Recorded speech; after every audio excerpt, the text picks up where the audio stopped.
말씀 보겠습니다. 신약성경 고린도전서 3장입니다. 고린도전서 3장 5절에서 9절 말씀을 제가 봉독해 드리겠습니다. 고린도전서 3장 5절에서 9절입니다. 그런즉 아볼로는 무엇이며 바울은 무엇이냐? 그들은 주께서 각각 주신 대로 너희로 하여금 믿게 한 사역자들이니라.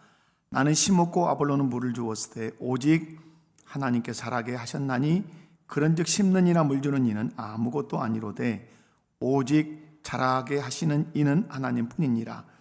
심는 이와 물 주는 이는 한 가지이나 각각 자기가 일한 대로 자기의 상을 받으리라. 우리는 하나님의 동역자들이요 너희는 하나님의 밭이요 하나님의 집이니라. 아멘. 할렐루야. 오늘 본문은 하나님께서 한 영혼을, 한 생명을 어떻게 양육하셔서 하나님의 백성으로 열매 맺게 하시는지를 잘 가르쳐주는 그런 말씀입니다.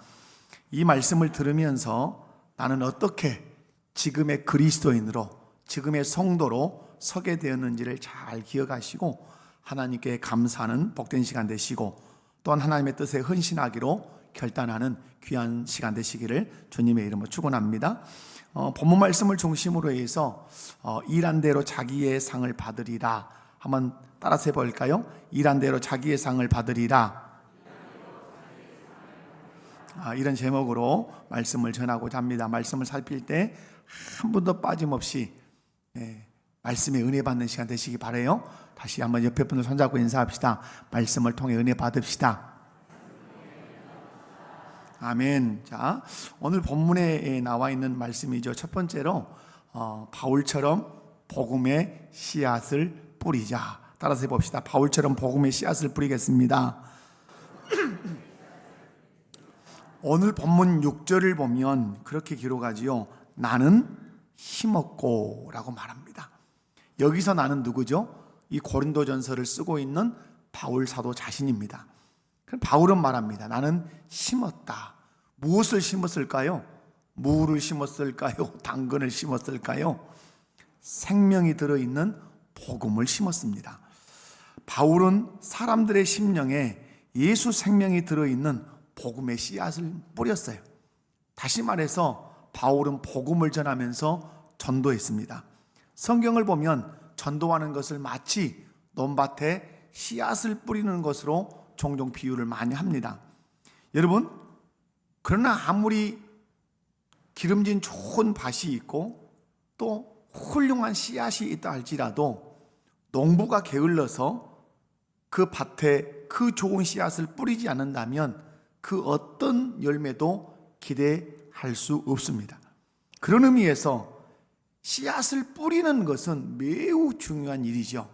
여러분, 농사에서 아무리 농토가 많고 씨앗이 많아도 농부가 그 씨앗을 그 논밭에 뿌리지 않는다면 그 어떤 열매도 기대할 수 없다 이 말입니다.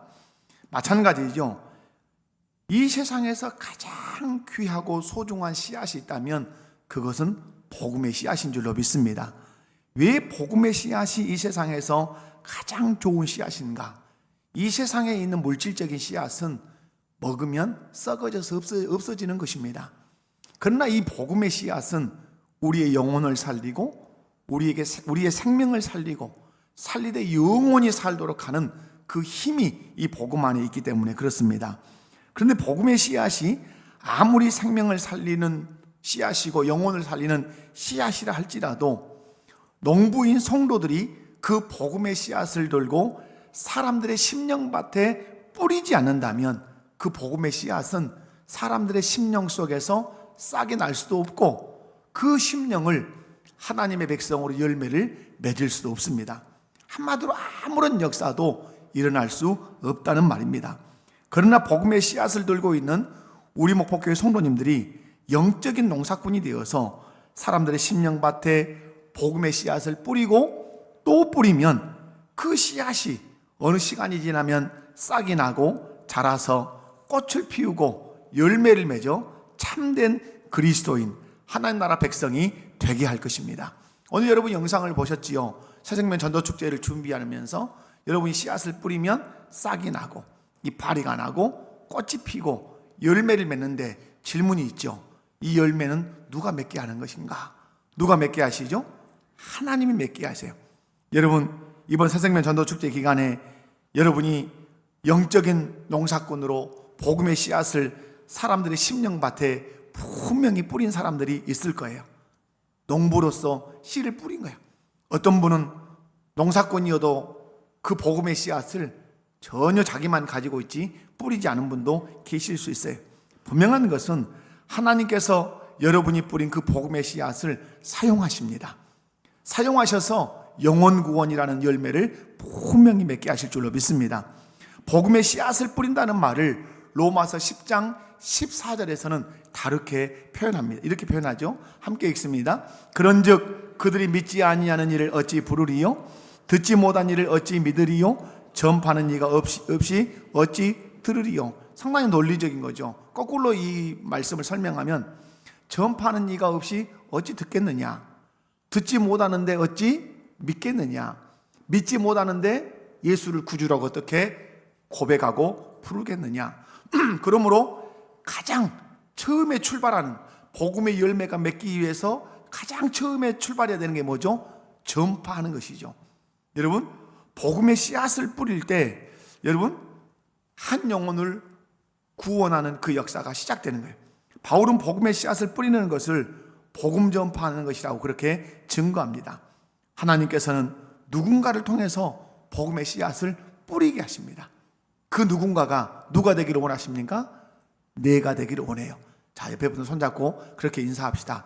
나는 복음의 씨앗을 뿌리는 영적인 농사꾼입니다. 아멘. 복음의 씨앗을 뿌릴 때 한 영혼을 향한 구원의 역사는 비로소 시작되는 것이에요. 하나님께서는 전능하십니다.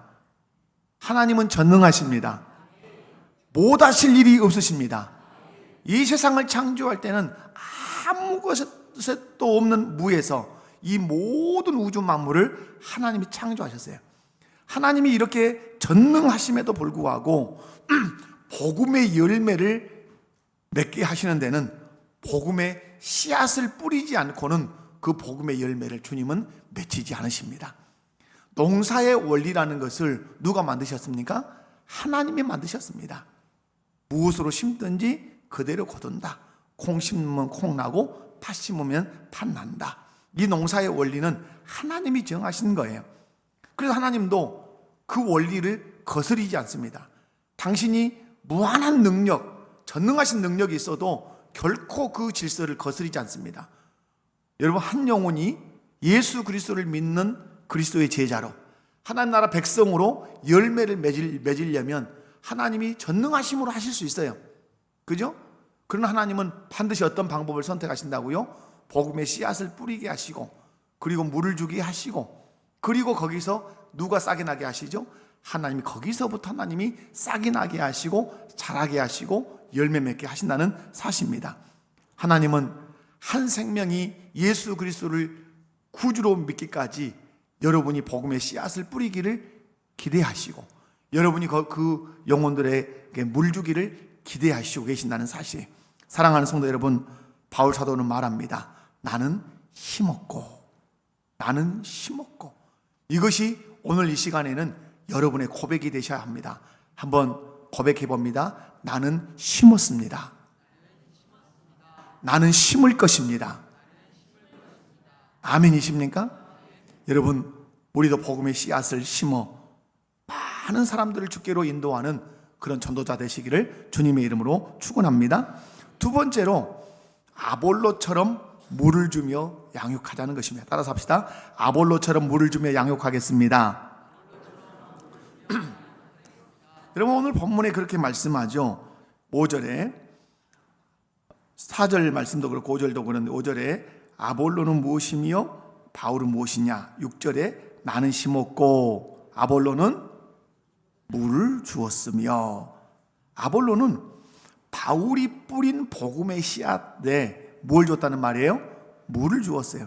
물을 주었다는 말은 좀 고급적인 용어로 얘기하면 양육했다 이런 말이에요. 아볼로는 바울이 복음의 씨를 뿌린 그 사람들이 예수를 잘 믿도록 그들을 위해서 기도했을 것이고, 말씀으로 가르쳤을 것이고, 그리고 사랑으로 따뜻하게 잘 돌보았을 거예요. 아볼로의 이 양육이 많은 성도들을 건강하게 세웠다는 거예요. 그렇다면 이 아볼로라고 하는 사람이 도대체 어떤 사람인가 잠깐 살펴보고 지나갑니다. 사도행전 18장 24절 말씀입니다. 사도행전 18장 24절 이하 말씀을 보면 아볼로에 대한 소식을 잘 전하고 있습니다. 우리 24절만 함께 읽어보도록 합니다. 시작.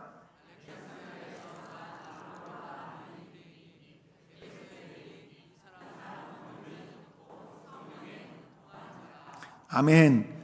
28절까지 쭉 아볼로가 소개돼요. 아볼로는 그러면 오늘 소개합니다. 태생이 어디죠? 알렉산드리아에서 난 아볼로라 하는 유대인, 이렇게 말해요.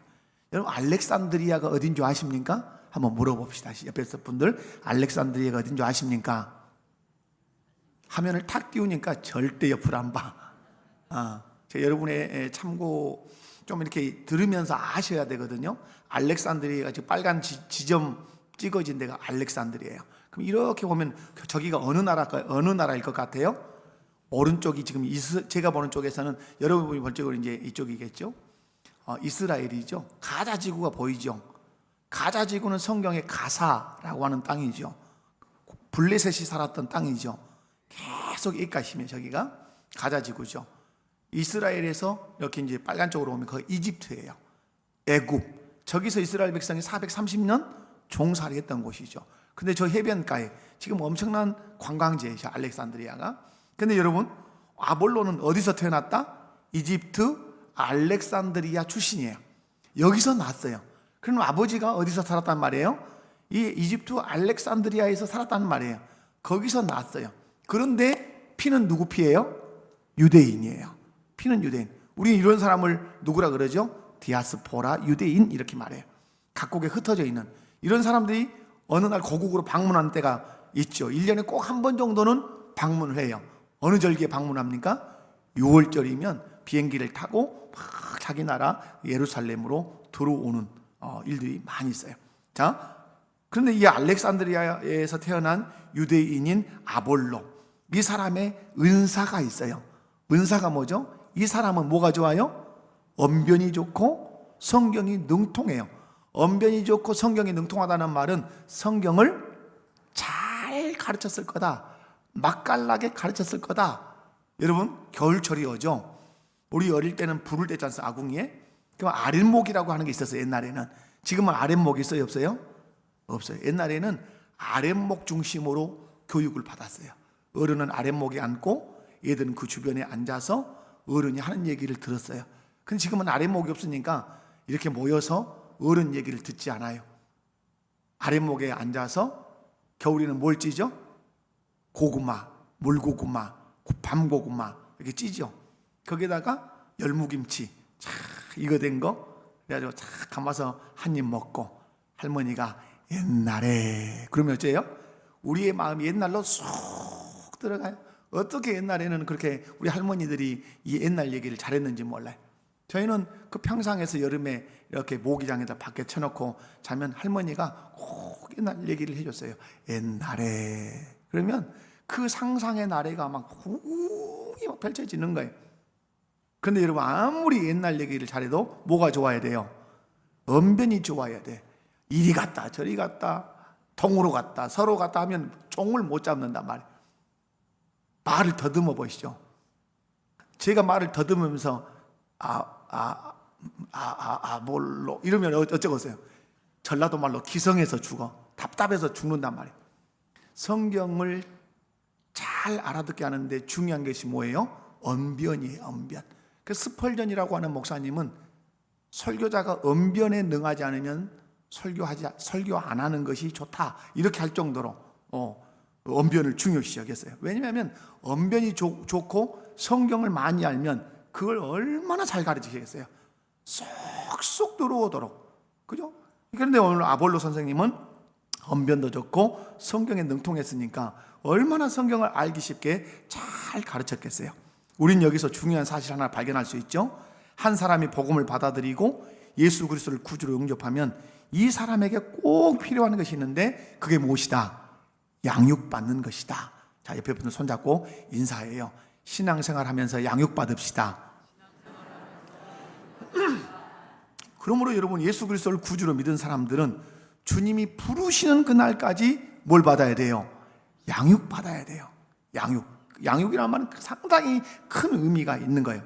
어떤 부모가 자녀를 낳고 그대로 내버려 두면 아이가 어느 날 쑥쑥 커서 엄마 하고 나타납니까? 그렇지 않습니다. 아이는 쉼없는 양육이 필요합니다. 그렇게 손이 많이 갑니다. 그죠? 먹이고 돌보고 병원도 가고 교육도 시키면서 그렇게 양육해야 사람다운 사람으로 교회 안에서 서고 사회에도 서는 거예요. 건강한 사람이 된다는 것입니다. 여러분, 농사를 지어보면, 저는 시골 출신이에요. 농사를 잘 알아요. 경운기도 지금도 몰면 경운기 잘 몰 수 있어요. 농사를 도우면서 대학도 다니고 그랬어요. 여러분, 농부가 어떤 씨앗을 뿌릴 때 뿌리고 내버려 둡니까? 여러분, 고소하게 냄새나는 식물이 뭡니까? 깨죠, 깨. 자, 그럼 밭을 일구죠. 밭을 아주 곱게 일구죠. 그리고 깨씨를 싹 뿌려요. 뿌리고 그냥 지나갑니까? 그렇지 않아요. 반드시 어떻게 해야 되죠? 흙으로 덮어줘야 돼요. 덮어줘야 그 사이에서 습도를 먹고 이 아이가 싹을 내고 줄기를 내서 꽃을 피고 열매를 맺을 수 있어요. 그러면 덮어만 줘도 됩니까? 물이 부족한 것 같으면 물을 싹 뿌려줘야 돼요. 싹이 나서 자라 있으면 반드시 덤벼오는 놈이 있어요. 그게 뭐죠? 풀이요. 농사는 무엇과의 전쟁이에요? 풀과의 싸움이요. 풀과의 싸움. 풀을 다 매줘야 돼. 그죠? 그리고 영양가 있는 퇴비도 이렇게 내야 잘 자라서 깨꽃을 피우고 그 고소한 참깨가 이제 나올 수 있어요. 신앙생활을 하는 성도도 마찬가지죠. 반드시 무엇을 받으며 신앙생활을 해야 된다? 양육을 받으면서 신앙생활을 해야 돼요. 여러분, 자녀가 어머니가 먹이는 음식, 어머니가 병원을 데리고 감, 학교에 보냄, 그것도 부족해서 학원에도 보냄, 그래야 건강해질 수 있죠. 근데 이상해요. 제가 목회를 해보면 성도는 양육을 안 받으려고 그래요. 여러분 자신 얘기예요. 남 얘기 아니에요. 성도는 뭘 안 받으려고 해요? 양육을 안 받으려고 해요. 참 희한한 일이에요. 자녀한테는 막 국어 학원도 뭐 영어도 시키고 뭐 하려고 하는데 자기 자신은 교회에서 성경을 안 배우려고 해. 한번 물어봅시다. 옆에 분들 손잡고 성경 배우고 싶어 하십니까? 내 빼기 1등 아니요? 성경 여러분 잘 배우고 있냐 이 말이에요. 여러분, 그러므로 성도는 신앙생활하면서 어떠하면서 신앙생활해야 된다? 양육을 받으면서 신앙생활해야 돼요. 그러므로 성도와 교회는 양육에 대한 아주 중요한 태도가 있어요. 성도가 가져야 될 양육에 대한 태도, 교회가 가져야 될 양육의 태도가 있는데, 먼저 성도가 갖추어야 할 양육의 태도가 있죠. 복음을 받아들인 성도는 반드시 교회를 통해서 뭘 받겠다? 양육받겠다. 따라서 합시다. 나는 양육을 받겠습니다. 이 마음 자세를 가지고 신앙생활을 해야 돼요. 우리 장로교의 교리를 집대성했다고 말할 수 있는 칼빈이라고 하는 선생은 교회를 표현할 때 어머니라고 표현했어요. 요즘 하나님의 교회가 뭐 어머니 하나님도 있다고 해서 이 복잡한 세상을 살고 있지만은 칼빈은 교회를 뭐라고 표현했어요? 어머니. 무엇을 주는 어머니라고 표현했을까요? 성경에 그것이 나와요. 신령한 젖을 먹이는 어머니라고 표현했어요. 그러므로 성도는 어머니와 같은 교회를 통해서 신령한 젖을 먹으며 양육을 받아야 돼요. 아멘이십니까? 예배 시간에 증거되는 말씀을 잘 듣고 배워야 돼요. 어떤 성도는 설교 들었으면 됐지 뭘 또 성경을 배우냐? 여러분, 부족해요. 많이 부족해요. 설교를 듣는 것으로 성경을 통해서 가르치시는 신앙의 도리를 다 안다는 것은 턱없이 부족해요. 성경 66권이 책으로 성경은 한 권인 것 같지만 여러분, 우리 인간이 이걸 다 이해하고 다 알 수 있습니까? 없어요. 박이천 목사님이라고 하는 내수동교회 원로 목사님이 계세요. 그분은 우리나라에서 성경을 가장 많이 읽은 목회자 중에 한 분이에요. 이북 출신이거든요. 제가 강의를 한번 들은 적이 있어요. 내래 성경을 적게 읽었다면 그 축에는 못 들어. 성경 난 내래 많이 읽었다고 말할 수 있습니다. 그리고 칠판에다가 칠판 전체에 산을 크게 산, 이게 성경입니다. 태산이다 이 말이에요. 근데 내가 성경을 지금까지 안 읽었다 할 만큼 내가 말할 엄청나게 읽었습니다. 그런데 성경을 읽고 또 들여다보면 이 태산의 한 기퉁이를 호미로 긁었구나. 태산의 한 기퉁이를 뭐요? 그 수백독 수천독을 하고 노트하고 했는데 태산의 한 기퉁이를 호미로 긁었구나. 이 정도지요. 이렇게 말해요. 무슨 말이에요? 다 이해할 수 없다. 그러면 여러분, 설교면 됐지 하면 바보예요. 어쩌면 교만이에요. 나는 설교를 통해서 다 알 수 없다는 사실을 알아야 돼요. 그런 의미에서 성도들은 성경 말씀으로 양육을 받으며 신앙생활 하겠다고 다짐해야 돼요. 여러분은 아우성을 쳐야 돼요. 목사님, 성경 좀 가르쳐 주세요. 성경 가르치는 그런 코스들 좀 많이 좀 만들어 주세요. 그래 다양하게 좀 성경을 배우게 해 주세요. 이런 아우성들이 교회 안에서 나와야 돼요. 민원이라 하면 이런 민원이 나와야 돼. 떡은 왜 안 주요? 왜 선물은 안 주요? 왜 차는 빨리빨리 제 시간에 안 어요? 이런 민원은 막 수없이 올 수 있어요. 여러분, 그런 것도 불편한 말씀은 하셔야 되죠. 그러나 여러분, 하나님의 말씀 잘 들려주시오. 진리의 말씀 잘 알려주시오. 아멘. 여러분, 제가 우리 이종근 성도님이 오셨습니다. 지금 등록하셔서 통영에서 오셨어요. 부인은 지금 교회 학교에서 아이들과 예배를 드리는데 새가족 교육을 마쳐야 제가 가정신방을 가거든요. 그런데 그냥 그날 갔어요. 체육대 한 날. 갔는데 제가 하나님께 기도하는 것이 있어요. 기도가 뭐냐면 제가 은퇴할 때 성도들이 이 말만 하면 저는 큰 위로가 되겠습니다. 예수님에 대해서 잘 가르쳐 주셔서 목사님 고맙습니다. 이 말만 성도들에게 들으면 나는 성공한 목회라고 좀 위로될 수 있겠습니다 했어요. 근데 우리 이종근 성도님 집에 신방을 갔는데 왜 우리 교회를 선정했습니까? 했더니 아내가 우리 목포 쪽에 있는 교회 유튜브를 쭉 보다가 우리 교회 유튜브를 봤단 말이에요. 이 교회에 가야 되겠구나 하고 마음을 정했는데 남편이 와가지고 나 교회 소개받았다 하고 왔더란 말이에요. 회사에서. 어느 교회예요? 그랬더니 우리 목포교회라 그래. 나도 그 교회 가려고 마음 먹었는데 이랬단 말이에요. 왜 그러면 우리 목포교회 오려고 정했어? 라고 제가 물었더니 참 제가 위로가 됐어요.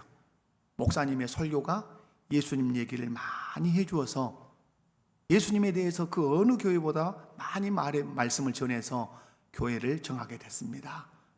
집에 돌아와서 제가 엄청 감사했어요. 중간 격려. 하나님의 뭐예요? 중간 격려. 너 잘하고 있어. 그러신 것 같았어요. 더 잘하겠다고 하나님 앞에 기도하고 있어요. 여러분, 성도들은 성경 말씀으로 양육을 받으면서 신앙생활 하셔야 돼요. 특별히 누구에 대해서 잘 알겠다고, 예수님에 대해서 잘 알겠다고, 예수님에 대해서 더 잘 알려달라고 그렇게 교회에 여러분이 제안을 하셔야 돼요. 그렇다면 양육에 대한 교회의 자세는 어떠해야 되죠? 성도는 양육 받겠습니다. 어떤 성경 공부, 어떤 성경 강좌를 열어도 참여하겠습니다. 그만 오시오 할 정도로. 그렇다면 교회는 양육에 대해서 어떤 태도를 갖추고 있어야 되죠? 교회는 성도들을 하나님의 말씀으로 양육하는 양육의 체계들을 이렇게 이제 갖춰야 되겠죠. 지금 우리 교회가 이제 새가족 성경 공부가 정착되고 있어요. 내년부터는 무슨 반을 제가 연다 그랬어요? 이제 새가족 성경 공부를 마친, 그리고 기존 성도들을 향해서 성장반 성경 공부를 14주 정도 하겠다 하면 여러분 어떻게 하셔야 돼요? 줄 서실 분 손 한번 들어봐요. 줄 서실 분, 손에다가 뭔 쇠를 들었어, 어쨌어? 손이 안 올라. 네, 다 하셔야 돼요. 다. 그리고 여성을 위한 성경 공부가 지금 개설돼서 지금 하고 있죠. 마더와이즈. 저는 마더와이즈를 통해서 변화를 경험한 한 분을 이렇게 봐요. 제가 그분을 볼 때 가끔 던지는 말이 있어요. 당신 참 예쁘십니다. 그 예쁘다는 말은 예모로 예쁘다는 말이 아니에요. 당신의 내면이 참 아름답습니다. 그 말이 제가 할 수 있는 최대의 격려예요. 마더와이즈 안에 지혜라는 과목도 있고 자유라는 과목도 있고 회복이라는 과목도 있어요. 어느 과목이든지 참여하셔서 하나님 나라 여성 백성으로 더 신실한 여성이 되기 위해서 배우셔야 되겠지요. 그리고 지금 우리 신약을 하지 않아서 언성을 듣고 있지만은 성경이 읽어지네, 이런 과목들도 개설하면 역사적으로 성경 보기, 신앙의 토대, 이런 성경 공부를 개설하면 여러분이 줄을 서셔야 돼요. 그리고 신앙 강좌, 신앙 세미나, 부흥회하면 어째 부흥회하면 인산인해야 돼요. 저는 그런 교회가 되기를 원합니다. 말씀 잔치가 열면 자리가 없어서 어디까지 올라오는, 이 강대상까지 올라오는, 한번 그런 해를 만들어 봅시다. 2024년 말씀 잔치가 열리면 어디까지 앉는다? 강대상까지 앉는다. 옆에 분 손잡고 내가 그렇게 하겠습니다. 얘기 좀 해봐요. 내가 그렇게 하겠습니다. 그 교회가 건강한 교회예요. 아멘이십니까? 그런 의미에서 우리 목포교회 성도로 등록을 딱 하셨다면 새가족 성경 공부 딱 참여하셔서 교회가 무엇인지, 담임 목사님이 목회 철학은 무엇인지 첫 시간을 통해서 배우고, 내 구원에 대해서 기존 신자는 점검하고 새 신자는 예수님 영접하는 그런 시간 되셔야 되지 않겠습니까? 그리고 다른 성경 공부들도 적극적으로 참여해서 말씀으로 못 받자 양육을 받아서 건강한 그리스도인들이 되시기 바라요. 하지만 양육은 성경을 배우는 것만으로 다 되는 것 아니에요. 누군가 사랑으로 따뜻하게 섬길 때 그 사람이 자라가요. 여러분, 아무리 물을 주고 아무리 잡초를 맺어도 온도가 맞지 않으면 안 자라가요. 마찬가지로 교회 안에 성경 강좌도 있고 세미나도 있고 별걸 다 해도 사랑의 온기로 온도를 맞춰주지 않으면 그 사람의 신앙이 자라가지 않아요. 그런 의미에서 우리 교회에 사랑해야 돼요. 아멘. 사랑의 온기가 넘쳐야 돼요. 째려보고 싸우고 다투고. 회의 시간에 제일 안 좋은 기간은 뭔지 아요? 싸우는 기간이요. 의장! 하고 손들고. 그런 기간은 좋은 기간이 아니에요. 따뜻해요, 얼음이에요? 따뜻해요, 얼음이에요? 얼음이에요. 여러분, 옛말 있잖아요. 어떤 사람이 애투를 딱 입고 가는데, 애화죠. 애투를 입고 가는데 구름과 해가 시합을 해. 저 사람의 애투를 벗기기 시합. 누가 이겼게요? 당연히 해가 이겼죠. 해가 내릴 때 쬐니까 더워서 벗는 거야. 아무리 구름으로 얼음장을 만드니 어째요? 더 입는 거죠. 여러분, 무장해제는 무엇이 시키는 거죠? 사랑이 시키는 거예요. 사랑의 온기로 이렇게 양육하면 성도가 자라갈 줄로 믿습니다. 뿐만 아니라 누군가 마음을 털어놓고 삶을 나누는 영적인 교제, 마음이 컬컬하고 마음에 고독이 있고 애로움이 있고 고민이 있는데 누군가 앉아서 말만 해도, 기도만 함께 해도 그게 양육이 된단 말이에요. 이런 양육을 통해서 건강한 성도로 자라서 가정도 바르게 세우고 주님의 몸 되는 교회도 건강하게 세워가는, 그리고 세상 속에서 거룩한 영향력을 끼쳐가는 그리스도인으로, 그래서 성장해 가는 거예요. 훌륭한 복음 전도자 바울 아니에요? 이렇게 말할 수 있어요. 바울처럼 훌륭한 분이 복음을 전했는데 그 뒤에 뭘 따라다니면서 뭘 주고 뭘 양육한다고 그래? 그렇게 성경이 기록합니까? 아니에요. 아무리 훌륭한 복음 전도자 바울이 복음의 씨를 뿌렸어도 뒤에서 뭐 해야 된다? 양육해야 된다. 물 주고 사랑으로 돌보고 섬겨야 된다. 사랑의 온기로 따뜻하게 품어서 자라게 해야 된다고 말씀해요. 복음의 씨가 뿌려졌다고 내버려 둔다면 바르게 성장할 수 있다 없다? 할 수 없어요. 앞에서 바울 같은 사람이 복음의 씨를 뿌리면 뒤에서 아볼로 같은 내가 못하겠다. 물을 주며 양육하겠다. 옆에 분 손잡고 한번 그렇게 인사합시다. 물을 주며 아볼로처럼 양육하겠습니다. 다시 반대편 손잡고 사랑과 섬김으로 양육하겠습니다. 이렇게 양육하고 양육받는 교회, 건강한 교회 될 줄로 믿습니다. 세 번째는 자라게 하시는 분은 누구시다? 하나님이시다. 뿌리고 아무리 양육해도 하나님이 자라게 하시는 것을 허락하지 않으면 한 영혼이 그리스도인으로 하나님 나라 백성으로 열매 맺을 수 없다, 이 말. 바울이 복음의 씨앗을 뿌렸어요. 그리고 아볼로가 물을 주며 양육했어요. 하지만 아무리 바울이 복음의 씨앗을 사람들의 심령에 잘 뿌리고 아볼로가 섬김과 사랑으로 잘 양육했어도 하나님께서 싹이 나는 것을 허락하지 않으면 싹이 날 수 없고, 하나님께서 성장하게 하지 않으면 성장할 수 없고, 하나님께서 꽃을 피우도록 허락하지 않으면 꽃을 피울 수 없고, 아무리 꽃이 피었어도 그것이 열매로 가지 않게 하시면 열매 맺을 수 없다, 이 말이에요. 바울이 복음의 씨앗을 뿌리고 아볼로가 섬김과 그 사랑으로 양육할 때 그것을 기반으로 일하시는 분이 계셨는데 그분이 누구시다? 하나님이시래요. 바울이 열정을 가지고 복음의 씨앗을 심령밭에 뿌렸습니다. 아볼로가 그 뒤에서 그 언변과 능통한 성경 지식으로 양육했습니다. 사랑의 온기로 섬겼습니다. 거기서 누가 역사했습니까? 그것을 기반으로 우리 하나님께서 역사하시기 시작했어요. 싹이 나게 하시고 자라게 하시고 꽃이 피게 하시고 열매 맺어서 결국에는 하나님 나라 백성이 되고 예수 그리스도의 제자가 되게 하셨단 말이에요. 복음의 씨를 뿌리는 바울도 중요하고 사랑으로 섬기는 아볼로의 사역도 중요해요. 그러나 싹을 틔우고 자라게 하시고 꽃을 피우고 열매 맺게 하시는 분은 누구시다? 하나님이신 줄로 믿습니다. 그런 의미에서 바울 사도는 본문 9절에서 말해요. 9절을 한번 읽어볼까요? 9절. 자, 우리는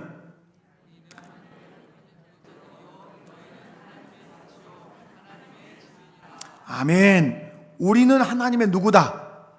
동역자라는 말은 뭐예요? 함께 일하는 일꾼이다, 이 말이에요. 함께 일하는 일꾼.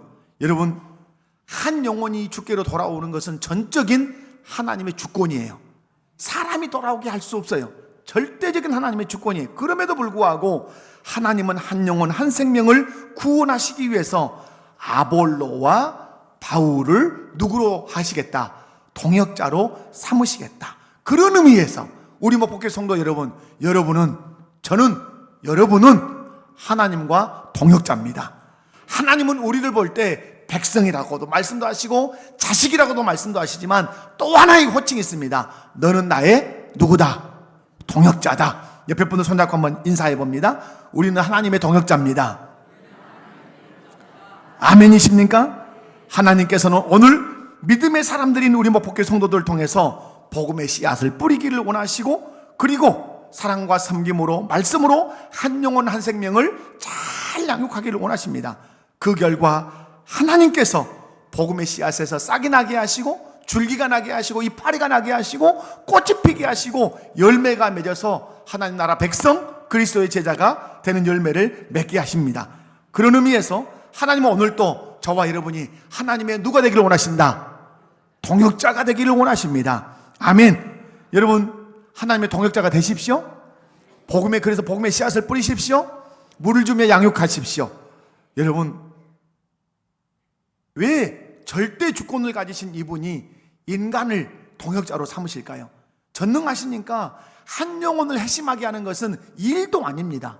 그런데 하나님께서는 바울을, 아볼로를 왜 동역자로 쓰시냐, 이 말이에요. 여러분, 하나님께서 기대하시는 것들이 분명히 있다는 사실을 기억하세요. 여러분 전도에서 열매가 속히 맺히지 않으면 낙심되죠. 그러니까 우리 말로, 우리 그 풍토적인 말로 그래요. 내가 저 사람한테 공을 그렇게 들였는데도 씨도 안 먹힌다 그래요. 여러분이 씨를 먹히게 하는 분이 아니라는 사실을 이 시간 기억하시기 바랍니다. 싹이 나게 하시는 분 누구 역사다? 하나님의 역사. 그러므로 낙심한다, 낙심하지 않는다.